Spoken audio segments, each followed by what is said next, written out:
Toute formation est en fin de compte une auto-formation.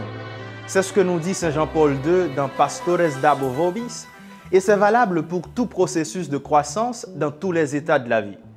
C'est aussi ce qui est réaffirmé avec force dans Jeunes Salésiens et Accompagnement, dans la dynamique de grâce et de liberté qui est au cœur de la croissance vocationnelle.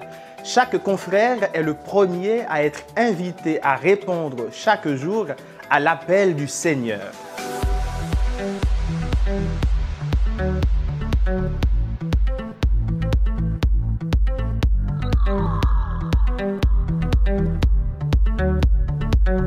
L'unicité de ce dialogue divin-humain entre la grâce et la liberté rend d'autant plus importante l'aide que la communauté offre à chacun dans sa réponse vocationnelle. Une forme d'accompagnement communautaire consiste en des scrutins trimestriels au cours desquels le parcours vocationnel de chaque personne est évalué, encouragé, corrigé et renforcé. Voici le thème de la vidéo de la 9e graine. Personnes et communautés responsables ensemble. Il ressort des données de la recherche que lorsque l'évaluation trimestrielle est bien vécue, elle peut être d'une grande utilité.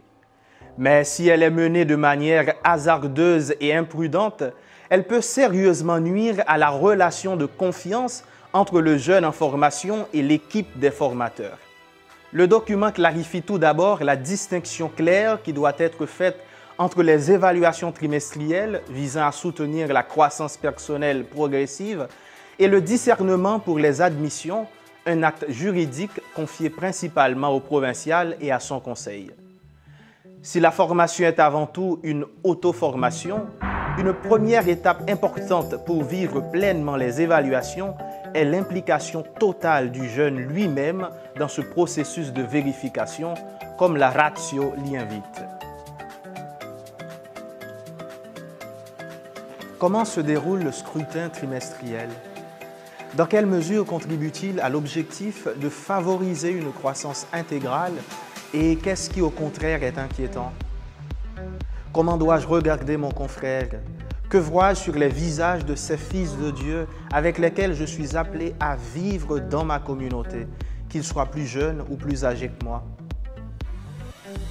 L'article 52 de notre Constitution nous dit que la communauté accueille les frères à cœur ouvert, l'accepte tel qu'il est et favorise sa maturation.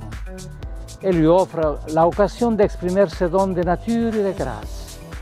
Plus la communauté et les confrères deviennent un don mutuel constant, plus nous serons aussi ensemble un don pour les jeunes, pour l'Église et pour le monde. Nous serons cette mission qui est la raison ultime de notre existence. La conversion commence avec les yeux et le cœur. Lorsque nous devenons mystiques dans notre façon de nous valoriser les uns les autres, reconnaissant vraiment en chaque frère la présence de Dieu, alors notre vie et notre travail ensemble deviennent une prophétie de fraternité. C'est le premier service que nous pouvons offrir aux jeunes et qui suscitera de nouvelles vocations généreuses. Mystiques, prophètes, serviteurs les uns pour les autres.